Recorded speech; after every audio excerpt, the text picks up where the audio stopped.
Staff Sergeant Evelyn Mercer had been humiliated in front of 200 passengers, escorted from first class like common baggage, forced back to economy, while Navy officers smirked and whispered about support staff who didn't belong with real rank. But when the engines started failing over the Atlantic, those same officers went silent, and when the SEAL pilot opened the cockpit door, he wasn't looking for them. He was looking for her. Before I show you what happened at 30,000 feet, make sure you're subscribed and drop a comment below, telling us where in the world you're watching from. Now let's get into it. The morning fog at Heathrow rolled across the tarmac like cigarette smoke in a dive bar, thick gray and reluctant to clear. Staff Sergeant Evelyn Mercer moved through Terminal 3 with quiet efficiency. Olive drab duffel bag slung over one shoulder, posture straight but unassuming. Her dark hair was pulled back in a regulation bun. Her jacket more functional than fashionable. Nothing about her screamed for attention. That was intentional. Her ticket said Economy Row 29A. She hadn't expected anything else, but when the gate agent scanned her boarding pass, the machine beeped twice and spat out a fresh slip. Complimentary upgrade, the agent said with a practiced smile. First class seat 3C.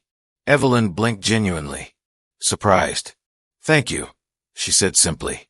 First class smelled different leather and something faintly citrus. She settled into 3C, tucked her duffel beneath the footrest, and pulled out her worn paperback about ancient Rome. That should have been the end of it, but across the aisle, two men had noticed her arrival. They weren't subtle about their assessment. Late 30s, broad shoulders, military haircuts grown out just enough to suggest they were on leave. She caught the glint of anchor tattoos, a Naval Academy class ring. Officers, definitely. Hell's she doing up here? One muttered not quietly enough. His companion snorted, ice clinking in his glass. Diversity hire, probably. Some admin clerk who checked. The right boxes figures they'd bump her up ahead of people who actually earned it. Evelyn turned a page without looking up. She'd heard this before in messels and motor pools, wherever men gathered to discuss who belonged and who didn't. But the first officer wasn't finished. He leaned toward a passing flight attendant. Excuse me, you sure about the seating arrangements? She doesn't exactly fit the profile for this section. First class is usually reserved for paying customers, people with actual rank. Evelyn felt eyes shift toward her from across the cabin. A businessman adjusted his tie and looked away. The flight attendant's smile faltered, caught between service protocols and the uniforms in front of her. She crouched beside Evelyn's seat, voice apologetic. Ma'am, I'm very sorry, but there seems to have been an error with your seating assignment. I need you to move back to your original seat. Evelyn closed her book without a sound, marking her place with a worn boarding pass. She met the attendant's eyes, finding no malice there, just uncomfortable duty, and nodded once. Of course. She stood and stepped into the aisle. The Navy officers watched her pass, satisfied smirks playing at their mouths. One stage whispered, "Some people can't tell the difference between support staff and actual leadership." The other chuckled into his drink. Give them a uniform, and they think they belong anywhere. Whispers spread through the first class like ripples.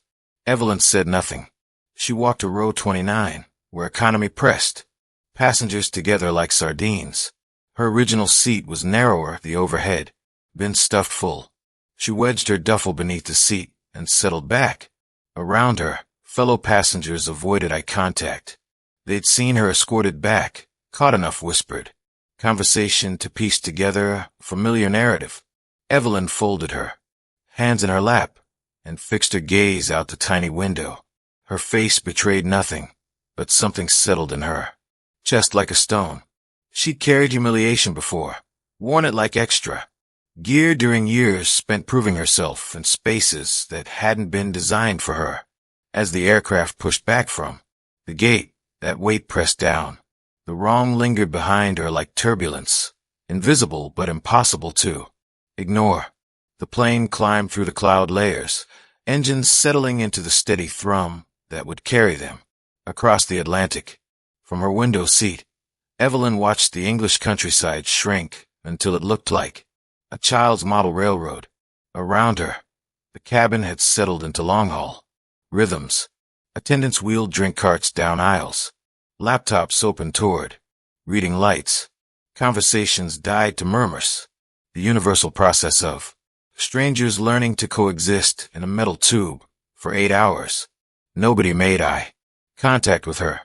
The passengers nearby had witnessed her walk of shame, heard enough commentary to construct their own version of events.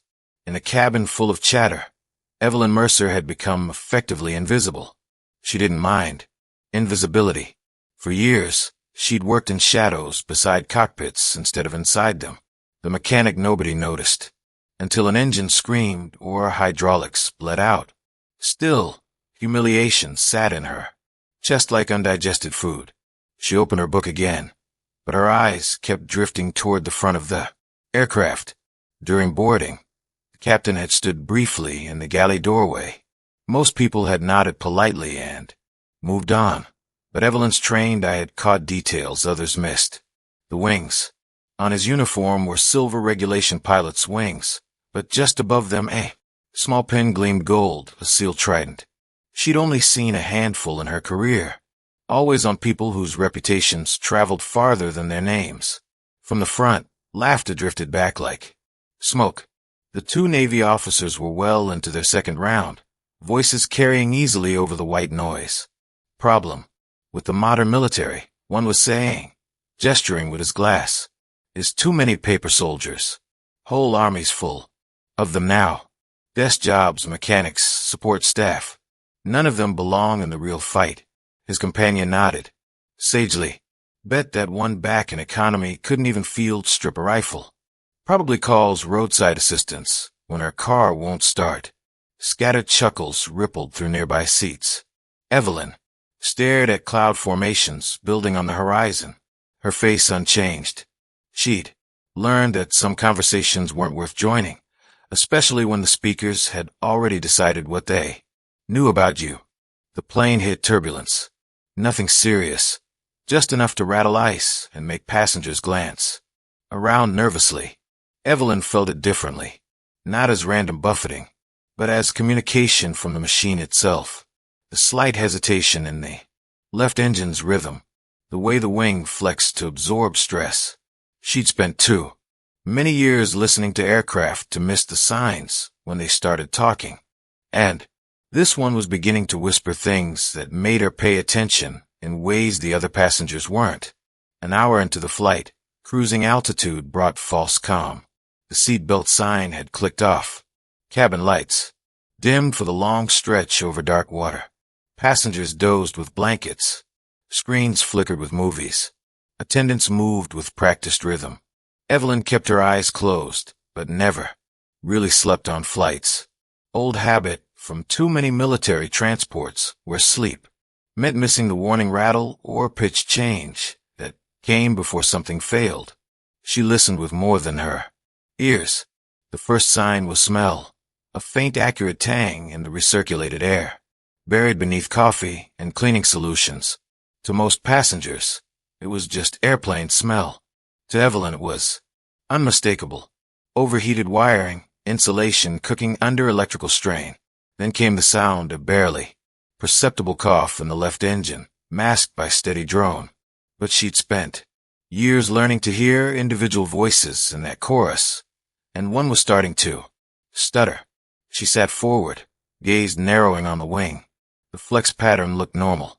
The exhaust trail wasn't. A subtle vibration rippled through the fuselage. Not turbulence, but mechanical stress. Overhead, bins rattled softly. "Hey!" Baby started crying 3 rows back. Then the lights flickered not once, but twice, long enough for people to look up. From entertainment screens with unease. Long enough for Evelyn's hands to clench on her armrests. The intercom crackled, but before the captain could speak, thin gray smoke began seeping from ventilation grills above first class. Just wisps, but enough to carry that bitter electrical smell throughout the forward cabin. The change was immediate. Heads snapped toward the ceiling. Conversations died. Someone said, "Is that smoke?" in a voice pitched higher than normal. Flight attendants materialized with movements just too quick to be casual. "Please remain calm and seated," one announced, but her smile looked painted on.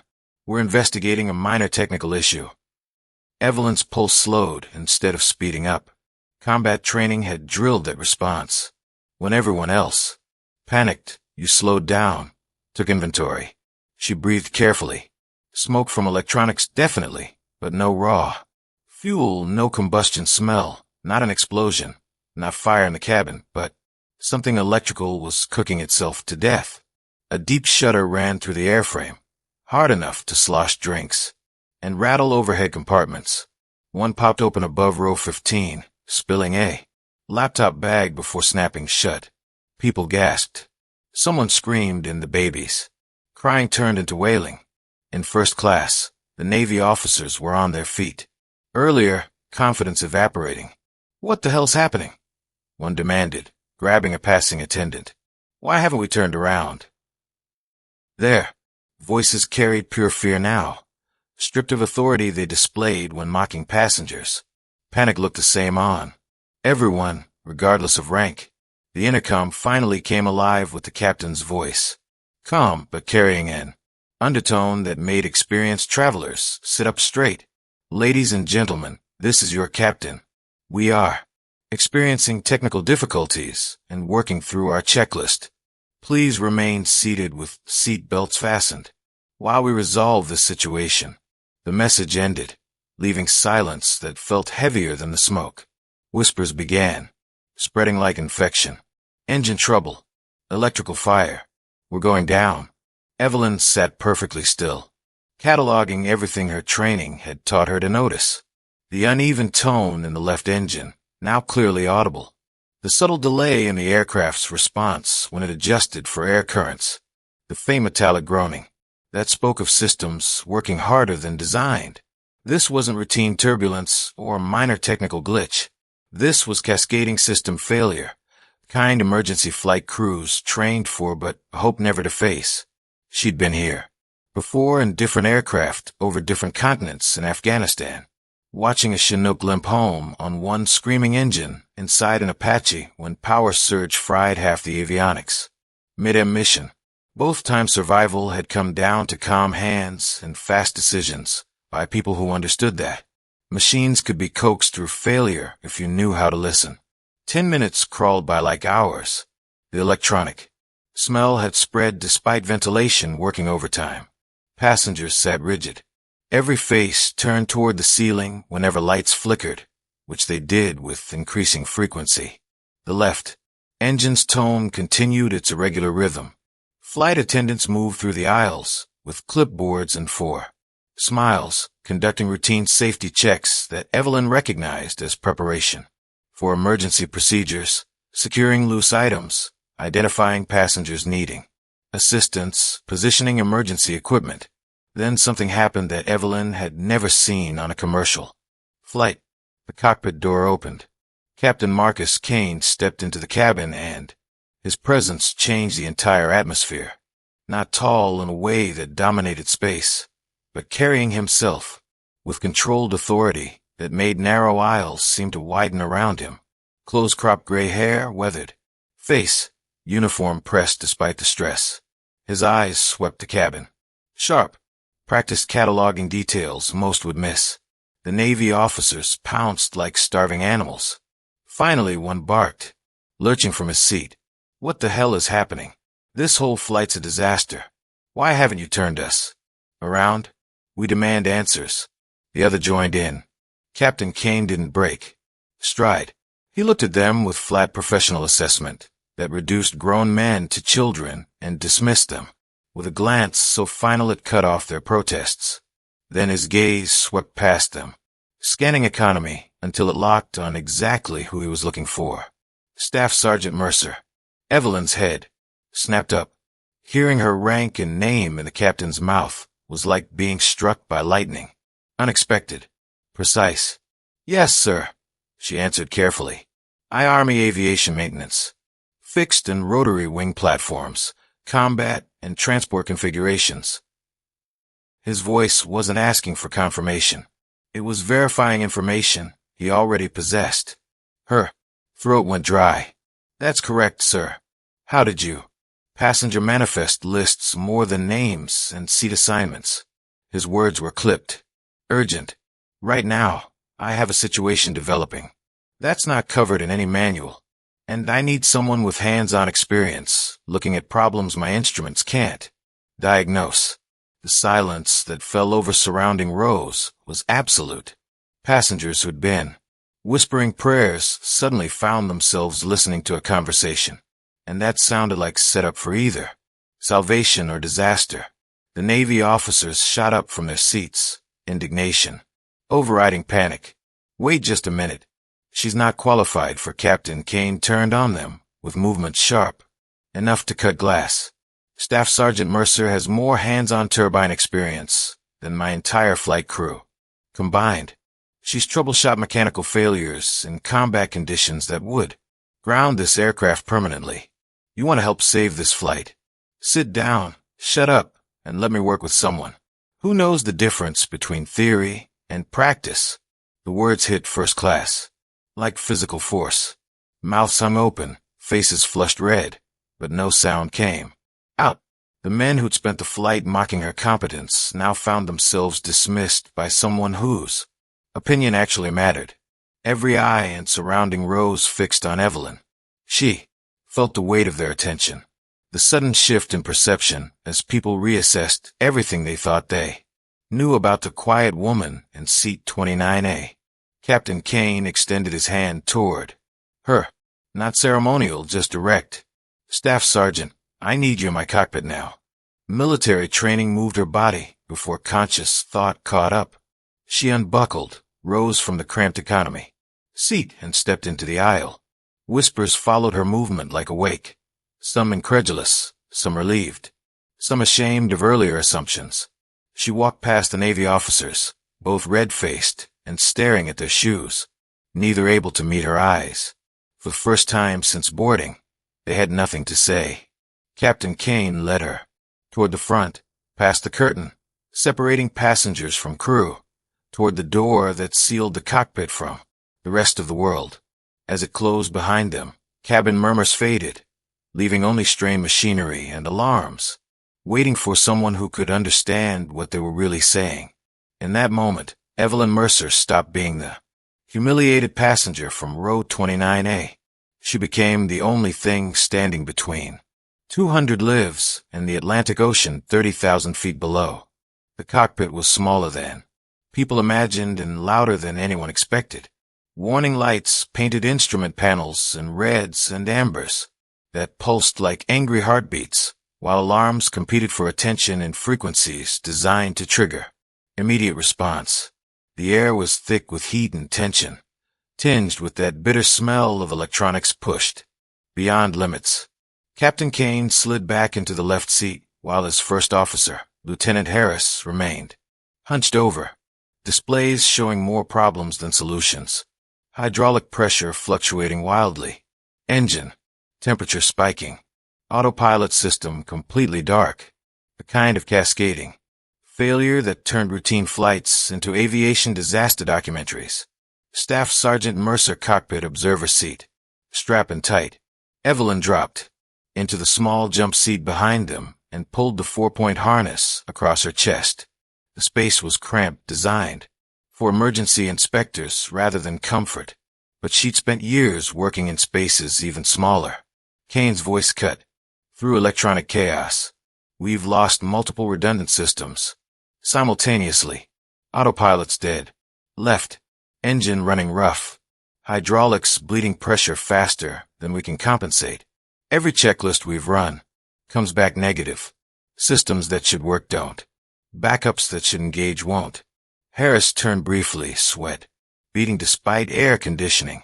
Sir, with respect, she's a passenger. Protocol doesn't cover what we're dealing with. Kane snapped.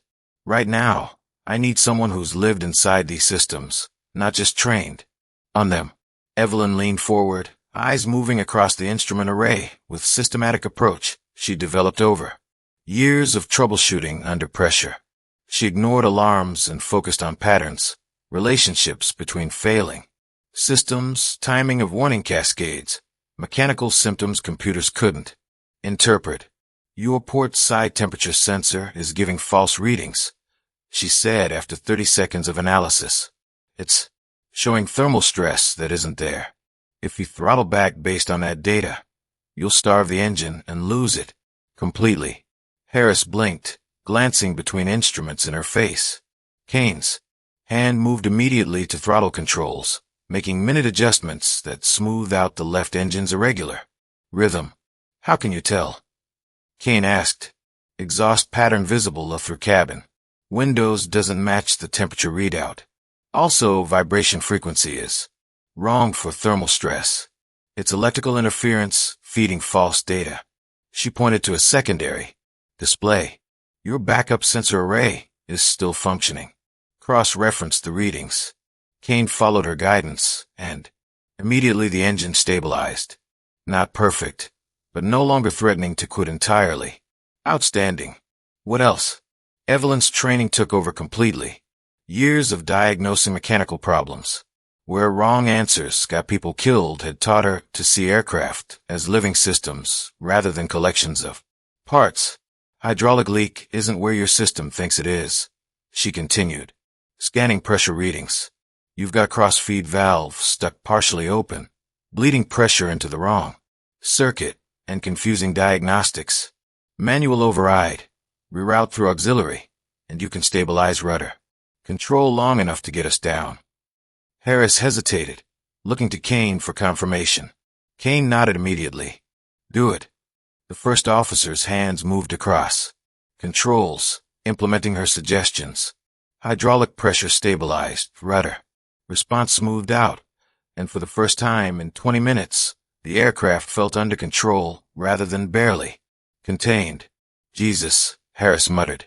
How did you have patched this exact failure configuration on AC-30 in combat conditions? Evelyn said simply, birds more sophisticated, but fundamental systems are similar. Metal and physics work the same way whether you're over Afghanistan or the Atlantic. Kane turned to look at her directly. Staff Sergeant, you're not leaving this cockpit until we're on the ground. Clear? Yes, sir. The next hour dissolved into rhythm of crisis and correction. Evelyn identified a fuel flow imbalance the computer had missed, recalibrated a navigation sensor using manual inputs when electronics gave conflicting readings, and provided running commentary on mechanical stress patterns that kept them ahead of failures before they became catastrophic. But through it all, she could feel the aircraft struggling against problems bigger than any individual system failure. This was the kind of emergency. Aerospace engineers designed redundant systems to prevent multiple critical failures happening simultaneously, creating conditions no single procedure could address. The decision came fast, and without debate. Kane's voice was steel when he made the call. Keflavik, Air Base, Iceland military installation, longer runway crash equipment on standby. 90 minutes of flying time with one engine running rough. Hydraulics patched by improvisation and storm clouds building like mountain ranges across their path. Through cockpit windows, lightning split the sky in jagged forks that painted instrument panels in brief electric blue. Evelyn kept her eyes moving between gauges and weather outside, calling adjustments in steady streams. Throttle steady, don't chase the fluctuations. Feed auxiliary hydraulics now. 20% buffer before the crossfeed valve fails completely. Turbulence hit them like physical assault, dropping the aircraft hard, enough to slam everyone against restraints. In the cabin behind them, overhead bins rattled, drinks spilled, and sounds of genuine terror rose above mechanical noise. Hold her level, Harris shouted as the control yoke kicked against his hands. Kane's voice cut through chaos like a blade. Easy. Don't fight the weather. Ride it. Mercer, talk to me. Evelyn felt the aircraft bucking beneath them.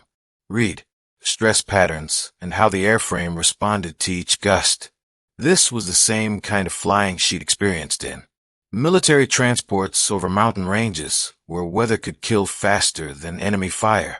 She's fighting on the left side because the engine's not giving consistent power. Compensate 2 degrees right. Bleed pressure to cross-feed. Don't try to muscle through the turbulence. Let her flex. She's designed for this. Kane followed her guidance, hands light on controls, working with the aircraft instead of against it. The plane steadied slightly, still bucking, but no longer threatening to tear itself apart. Through the storm, they caught glimpses of the Icelandic coast. Rocky, barren landscape, swept by winds that could strip paint for metal. Runway lights at Keflavik appeared and disappeared behind curtains of rain, distant, but growing larger. Gear down, Kane ordered. The hydraulics groaned in protest. Warning lights flared across the panel, like Christmas decorations designed by someone having nightmares. Evelyn's hand shot to manual override. Systems not responding normally. You'll have to drop on gravity. Not hydraulic pressure, manual extension. The landing gear clunked into position with sounds that suggested it was barely holding together. 3 green lights confirmed. Lockdown, but indicators showed pressure readings that made everyone in the cockpit hold their breath. Confirmed. And locked. Harris reported, voice tight. Outside the windows, the runway rushed toward them through sheets of rain that made visibility nearly zero. Approach lights strobed past the windscreen like tracers, marking their descent path towards solid ground that suddenly seemed very far away. This is going to be rough, Kane called out. The words were barely out of his mouth when they hit the runway. Impact. The landing gear slammed into concrete with a sound. Like artillery fire, the aircraft bounced once hard enough to lift everyone against restraints before. Wheels bit down and held. Smoke poured from brakes as Kane fought to keep them straight. Engine screaming in reverse thrust. The entire airframe shuddering with violence of controlled crash. The plane slowed gradually, fighting momentum and weather until finally it ground to complete stop in the middle of the rain-soaked runway. For 10 seconds there was no sound except the tick of cooling metal and drum of rain against aluminum skin. Then, as if released from a spell, the entire cabin erupted in applause and sobbing and laughter that sounded like hysteria, but felt like rebirth. They were alive, all of them. Captain Kane reached over and shut down the engines, his movements deliberate and final. In the sudden quiet, he turned to look at Evelyn, rain streaking, the windscreen behind him like tears. Staff Sergeant, he said, his voice carrying weight no regulation manual could define. That landing goes in your logbook, too. She held his gaze and nodded once. There was nothing else that needed saying. Emergency crews swarmed the aircraft within minutes, but the crisis was over. What remained was aftermath. People realizing they were safe. Paperwork and investigations that followed emergency landings. Bureaucratic machinery that turned life and death decisions into official reports. The storm still hammered the runway outside, turning tarmac into a lake of reflected emergency lights. But inside there was only stunned quiet of people processing their own survival. When the cabin door finally opened, cold, Icelandic air rushed in, carrying the smell of rain and aviation fuel and the indefinable scent of safety. Evelyn emerged from the aircraft into chaos of flashing lights and shouted instructions. Rain soaking through her jacket within seconds. She stood for a moment beside the landing gear, looking up at the aircraft that had carried them all through impossible conditions. The Airbus looked smaller on the ground, scarred but intact. Rain-washing stress, marks from its aluminum skin. Battle damage, she thought. The kind of wear that marked machines and people who'd been tested beyond design limits and survived anyway. Staff Sergeant. She turned to find Captain Kane approaching through the rain, his uniform jacket dark with water, but posture still, carrying command authority, without hesitation, in full view of passengers. Still moving toward the terminal, emergency personnel conducting organized chaos, and ground crews working around. Landing gear, Kane came to attention and rendered a sharp, deliberate salute. It wasn't ceremony. It wasn't protocol. It was recognition from one professional to another. Acknowledgement of competence demonstrated under pressure that had saved lives when everything else failed. The gesture cut through noise and confusion like a signal flare. Ground crew members stopped their work.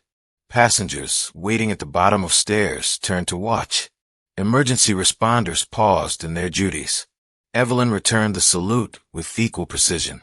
Water dripping from her hair.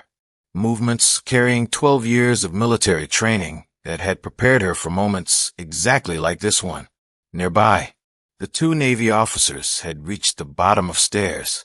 They stood apart from other passengers, both soaked and shivering, watching an exchange that reframed everything they'd thought they understood about competence and worth. One managed to catch her eye as she lowered her hand, his face flushed with shame. He gave a stiff, awkward nod that might have been an apology if he'd been capable of speaking. The others simply looked away, studying his shoes like they held answers to questions he didn't want to ask. But Evelyn didn't linger on them. Apologies and acknowledgments from people who'd revealed their character weren't necessary. Dignity had a way of restoring itself, without requiring validation from those who tried to take it away. She shouldered her duffel bag, water streaming from its canvas sides, and began walking toward terminal lights that promised warmth and dry clothes and the kind of mundane comfort that felt miraculous after 90 minutes of wondering whether she'd ever experience ordinary things again. Behind her, the aircraft sat quietly in the rain, emergency lights still strobing across its wings.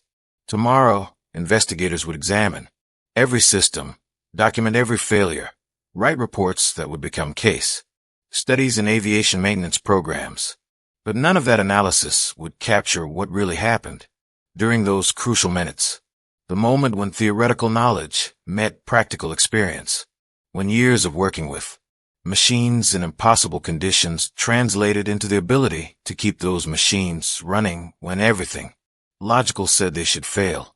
She'd felt the weight of humiliation when escorted from first class, carrying it like a stone while officers who'd never turned a wrench made jokes about her competence.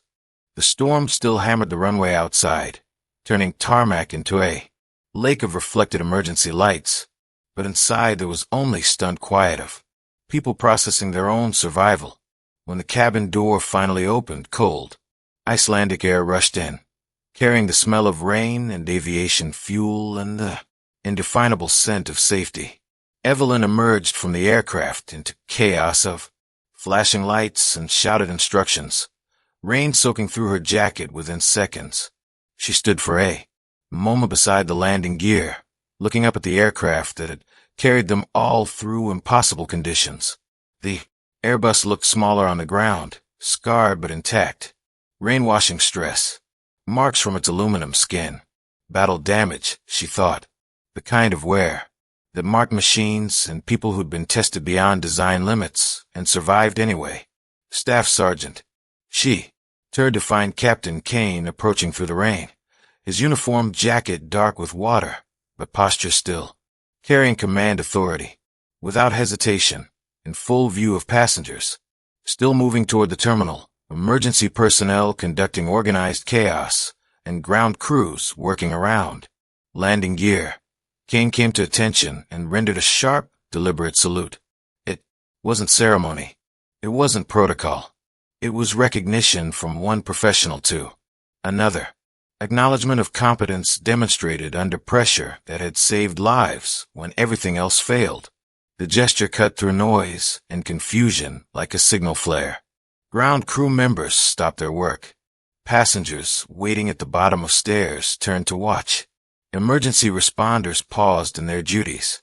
Evelyn returned the salute with equal precision. Water dripping from her hair.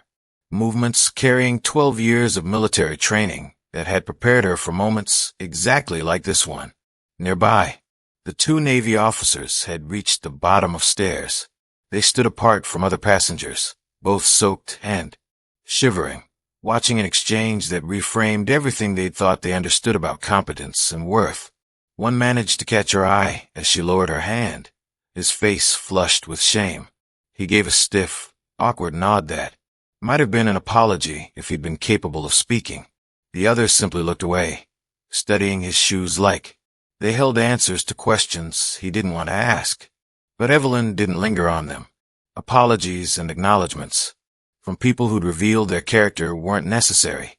Dignity had a way of restoring itself, without requiring validation from those who tried to take it away.